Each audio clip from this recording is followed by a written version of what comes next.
আবার বিভিন্ন জায়গায় বন্ধও হচ্ছিল। তো সবকিছু মিলিয়ে বিএনপির মহাসচিবের এই বক্তব্যটাকে আপনি কিভাবে দেখেন? আওয়ামী লীগের রাজনৈতিক ভবিষ্যৎটি বা কি হবে?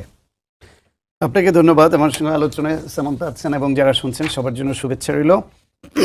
বিএনপি মহাসচিব যে বক্তব্য দিয়েছেন সেটা রিয়ালিটি এই জন্য যে গণঅভ্যুত্থানের পরে আওয়ামী লীগ নামে কোনো দল রাজনৈতিক কার্যক্রম চালাবে এটা সম্ভব ছিল না কোনোভাবেই। এই কারণে সম্ভব ছিল না যে এই দলটি 16 বছর ধরে শুধু হামলা মামলা গুম খুন করে প্রতিপক্ষকে পর্যদস্ত করে দেশের টাকা লুটপাট করে নির্বাচন ব্যবস্থা ধ্বংস করে সাংবিধানিক প্রতিষ্ঠানগুলো ধ্বংস করে আয়নাঘর করে মানুষটাকে অমানবিক আচরণ করেই ক্ষান্ত হয়নি। সর্বশেষ একটা গণঅভ্যুত্থানে গণহত্যা চালিয়ে পালিয়ে গেছে।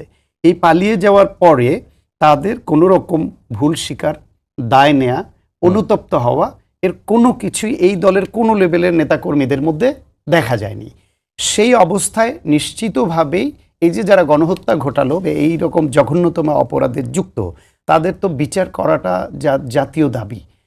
গণঅভ্যুত্থানের পক্ষের শক্তি না শুধু, এটা জাতীয় দাবিতে পরিণত হয়েছে। সেই অবস্থায় তাদের বিচার কার্যক্রম চলাটা বাধাগ্রস্ত হয়ে উঠছিল যখন আওয়ামী লীগ বা তাদের অঙ্গ সংগঠনগুলো বিভিন্ন জায়গায় মিছিল নিয়ে নামছিল বা চোরাগুপ্তা হামলার দিকে যাচ্ছিল। সেই অবস্থায় এটাকে কার্যক্রম নিষিদ্ধ করতে হয়েছে। ফলে নিষিদ্ধ হলো, এটা একটা রাজনৈতিক সিদ্ধান্ত ছিল। সে সময় তো এই নির্বাহী আদেশে আওয়ামী লীগকে নিষিদ্ধের পক্ষে বিএনপি ছিল না এবং এখনো নাই। তাহলে নির্বাহী আদেশের নিষিদ্ধের পক্ষে বিএনপি ছিল না, কিন্তু কার্যক্রম নিষিদ্ধ যেটা হয়েছে সে পর্যন্ত বিএনপি অ্যাগ্রি করেছে। বলছে দল হিসেবে বিএনপিকে নিষিদ্ধ করা এটা বিএনপিও করবে না। বিএনপি এটার পক্ষে আগেও ছিল না, এখনো নেই, ভবিষ্যতও থাকবে না।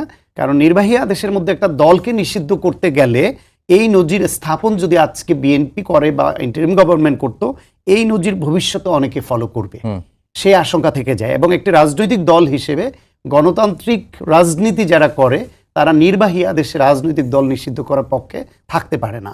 সেই হিসেবে আওয়ামী লীগ যে অপরাধ করেছে সেটা বিচার বিভাগীয় তদন্ত, বিচারিক প্রক্রিয়ার মাধ্যমে যদি আদালত নিষিদ্ধ করতে চায় তাহলে নিষিদ্ধ হবে, সেটা একটা। কিন্তু এখন যেটা আওয়ামী লীগ কিন্তু নিষিদ্ধ না, এটা হচ্ছে আওয়ামী লীগের কার্যক্রম নিষিদ্ধ।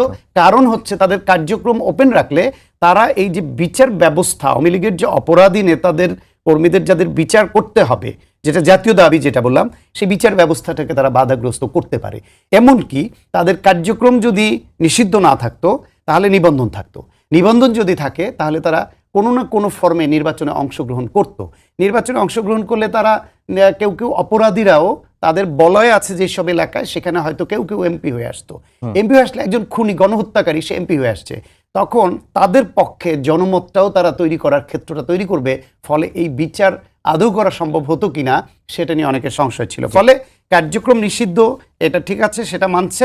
দল হিসেবে আওয়ামী লীগকে নিষিদ্ধ করা সেটা নির্বাহী আদেশে বিএনপি করবে না। কিন্তু এখন এটার এই কার্যক্রমটাকেও ওপেন করতে হলে আওয়ামী লীগকেও অনুতপ্ত এবং ভুল স্বীকার করে রিকনসিলিয়েশনের মধ্যে আসতে হবে কাউকে কাউকে, অথবা এই গণঅভ্যুত্থানের পক্ষের যে রাজনৈতিক শক্তি এদের একটা সমঝোতা লাগবে, রাজনৈতিক সিদ্ধান্ত লাগবে। সুতরাং বিএনপি এককভাবে এটা ওপেন করে দেওয়ার আমার ধারণা সে অধিকারও রাখে না। আলোচনা আছে, এটা তো শুধু আমি নতুন না।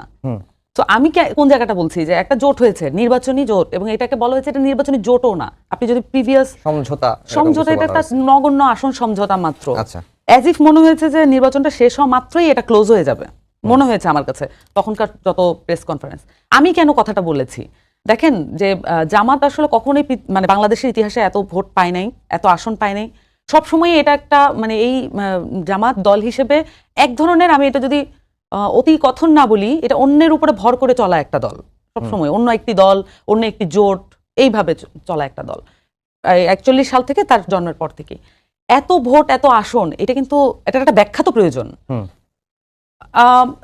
ইলেকশনের পরে আসলে ডাটাগুলো আসতে শুরু করে। আমি যখন ডাটাগুলো পেতে শুরু করি তখন আমি বুঝতে পারি আসলে ঘটনাটা কি ঘটেছে। এনসিপি হচ্ছে গণঅভ্যুত্থানের দল, তার কিন্তু সকল ম্যান্ডেট আছে। আমি একটু লম্বা করছি, তো তার কিন্তু সকল ম্যান্ডেট আছে এবং তাকে কিন্তু মানে এনসিপিকে বাংলাদেশের মানুষ প্রচন্ড ভালোবাসে। এবং আমি এটাও জানি, শান্ত ভাই অস্বীকার করবেন না, বিএনপির অনেক মানুষ এনসিপিকে ভালোবাসে এবং সর্বক্ষেত্রে এটা ভালোবাসাটা আসলে খুবই পবিত্র এবং এটা নিজে থেকে ভিতর থেকে আসা। এখন যখন এনসিপি জামাতের সাথে জোট করে, এই যে ইনোসেন্সি এবং এই যে একটা পার্টির যে ইনিশিয়াল তাকে যে বেনিফিট অফ দ্য ডাউট, যে বেনিফিটটা আসলে এনসিপি পায়, সেই বেনিফিটটা জামাতের কাছেও যায়। ফলত যেটা হয় আপনি দেখবেন যে এখানে দাবি করা হয়েছে যে এনসিপি একটা সিটও পেত না। প্রসঙ্গটা পুরোই উল্টা। আপনার সেদিনের যে দুজন গেস্ট ছিলেন দুজনেই এই প্রসঙ্গে কথা বলেছেন। আপনি দেখবেন যে এইভাবে কিন্তু আসলে প্রোপাগান্ডা এবং ন্যারেটিভ মেক হয়। আসলে ঘটনাটা কি ঘটেছে, আমি কিন্তু একবারও বলিনি এনসিপি কয়টা সিট পেত। আমার কথাটা হচ্ছে জামাত কয়টা সিট পেত। এনসিপি সিট নাই পেতে পারতো, এটা নিয়ে আমার আর্গুমেন্ট না। আর্গুমেন্ট হচ্ছে এই যে জামাত যেই জায়গায় আপনি দেখবেন যে যেই ম্যাপগুলো এসেছে, নেত্র নিউজ একটা রিপোর্ট করেছে, সেইখানে যে মার্জিনের যে জায়গাটা আপনি যদি দেখেন, বিএনপি হিউজ মার্জিনে জয়লাভ করেছে যেসব জায়গায়, অত্যন্ত ওখানে কালার কোটেন্ট করা, এবং জামাত যেসব জায়গায় আসনে জিতেছে সেখানে বেয়ারলি তারা ফাংশন, মানে বেয়ারলি জিতছে। এখন ওই যে যেখানে তারা স্লো মার্জিনে জিতছে, কম মার্জিনে জিতছে, সেই মার্জিনগুলো কত আসলে 5,000 ভোটের ব্যবধানে জয় পরাজয় নির্ধারিত হয়েছে 22টি আসনে, তার মধ্যে 11টি আসন জামাত পেয়েছে। এটা হচ্ছে ডিসমিস ল্যাবের একটা ডিবাঙ্কিং রিপোর্ট। এবং তাছাড়াও 10,000 ভোটের মানে আরো 9টি আসন আছে যেখানে 10,000 ভোটের ব্যবধানে জয় পরাজয় নির্ধারিত হয়েছে। এই হলো 19টি আসন। এখন আসেন যে এনসিপির আসলে ভোট ব্যাংক কত, এটা তো একটা জনমনের প্রশ্ন আছে। আমাদের এই ইলেকশনের আগে যতগুলো পোল হয়েছে সবগুলো পোলে আমি যদি অ্যাভারেজ বলি 4 থেকে 17% পর্যন্ত, আমি সর্বোচ্চ দেখেছি 17% এনসিপির ভোট এবং এনসিপিকে ভোট দিবে। আমি এই পোলগুলোতে খুব বেশি বিশ্বাসী না, আমি ব্যক্তিগতভাবে খুব বেশি বিশ্বাসী না। এটা কোনো না কোনো প্রেক্ষাপট বা এজেন্সি দিয়েই হয় এবং সেগুলো রাজনৈতিক ব্যাখ্যাপি থাকে। কিন্তু এটা খুব অদ্ভুত যে মিনিমাম 5%-এর নিচে কোনো পোল আসলে নাই। তার মানে এটা আমি ফিক্স ধরে নিচ্ছি 5% ভোট ব্যাংক। এখন আসেন যে আমাদের ভোটার সংখ্যা কত। ভোটার সংখ্যা হচ্ছে আমাদের 12 কোটি, আমাদের টার্ন আউট হয়েছে 60%। তার মানে আপনি যদি 60% ধরেন, আমাদের এখানে ভোটার সংখ্যার যদি আমি ওই যেটা টার্ন আউটের যদি 5% ধরেন, তাহলে ভোটার সংখ্যা কত হয়? প্রত্যেকটা আসনে গড় এনসিপির ভোটার সংখ্যা থাকে 12,000 থেকে 15,000। তাহলে এই যে মার্জিন আপনি দেখেন যে যেটা আমার ভোট ব্যাংক ছিল সেটা তো আসলে জামাতে গিয়েছে। এবং আমাদের যেই যারা তরুণ জনগোষ্ঠী, আমাদের যারা ডেমোগ্রাফি, আমাদের ডেমোগ্রাফি যদি দেখেন, ওই ডেমোগ্রাফিটা আসলে এইবার ভোট দেওয়ার জন্য উদ্গ্রীব ছিল। এখন এই ভোট ব্যাংকের যে পুরো ফ্যাসিলিটিস এটা তো জামাত পেল, জামাত জোট পেল, তাহলে এই কারণেই তো তারা আসলে এই আসনগুলো পেয়েছে। এখন এই যে আমার ব্যাখ্যাটা, এই ব্যাখ্যাটা আমি করার সেদিন সুযোগটা পাইনি, সে সময়টা ছিল না। কারণ আমি তো মনে করি আমার যে এনসিপির ভোট ব্যাংক সেটা কাজে লাগে জামাত তার মানে আখেরটা ঠিক মতো গুছাতে পেরেছে। মানে এটা তো খুবই না, মানে মেইন স্ট্রিম একটা দল হিসেবে আসলে জামাতকে বিবেচনা করা যাচ্ছে, এটা তো হওয়ার কথা না। আমার এটা ছিল ব্যাখ্যা। এই ব্যাখ্যাটা না দেওয়ার কারণে হয়তো কিছুটা ভুল বোঝাবুঝি হয়েছে। আমি আমার আসন কতগুলো সেটার বিষয়ে আমি আলাপই করিনি।